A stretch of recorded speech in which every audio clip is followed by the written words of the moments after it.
And President Medvedev says the main reasons for the growing instability in Russia's North Caucasus lie within the region. His comments come after a sharp rise in violence, including Monday's devastating suicide bombing in Ingushetia, which left 25 people dead and more than 130 injured. Ekaterina Grachova now reports. Russia will step up measures to combat terrorism and extremism. Dmitry Medvedev made the announcement at today's conference with members of the State Security Council. Dmitry Medvedev started his address to the top security officials with that he was dissatisfied with the security situation in the North Caucasus. He said that a short while ago he had a feeling that the situation improved significantly, but recent events proved the opposite. President Medvedev also said that the problem of terrorism and extremism in the North Caucasus is much more complex, that it's not only interior ministries of those republics in charge of the situation. Unemployment, poverty, instability, corruption are partly to blame too, and once local authorities manage to tackle those problems, they will also be able to solve the problem of security in the region. Основная причина.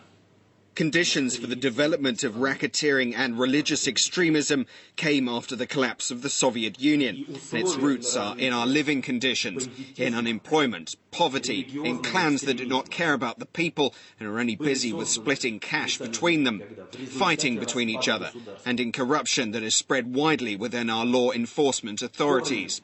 Uprooting these problems is our task. Medvedev also said that those criminals who are behind the attacks against authorities and against civilians in the Republic of Ingushetia should be prosecuted by severe punishment, that there should be no emotions, no hesitation and no ceremony in that. Otherwise, law enforcement agencies would not succeed. This meeting with the top security officials in Stavropol took place just 2 days after the deadliest attack against civilians in the past 5 years. For more on that, here's the report of my colleague Svetlana Kurakina. Magomed Barakhoev was asleep when the tragedy struck. He woke up in hospital. I was sleeping when the blast wave threw me out of my apartment. I don't remember anything. I opened my eyes here in hospital and saw many injured. When 2 months ago Magomed bought a flat in this building, he could never have imagined what would happen.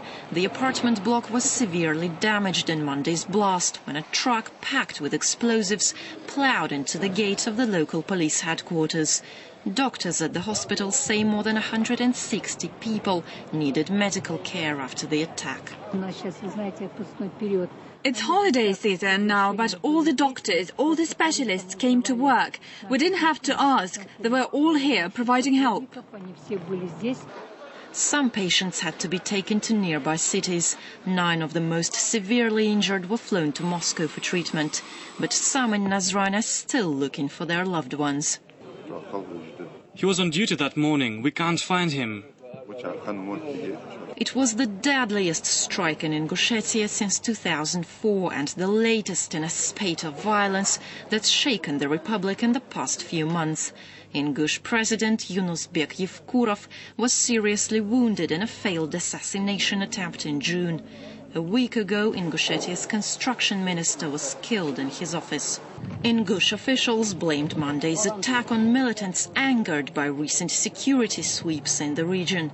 Local police are said to have been tipped off about Monday's blast, but failed to prevent it. In a security shake-up after the attack, President Medvedev fired Ingushetia's interior minister. The authorities have vowed to take steps to ensure stability in the republic. As Ingushetia continues to mourn the victims, the shock from the bloody attack is set to reverberate for far longer. Svetlana Kurakina, RT.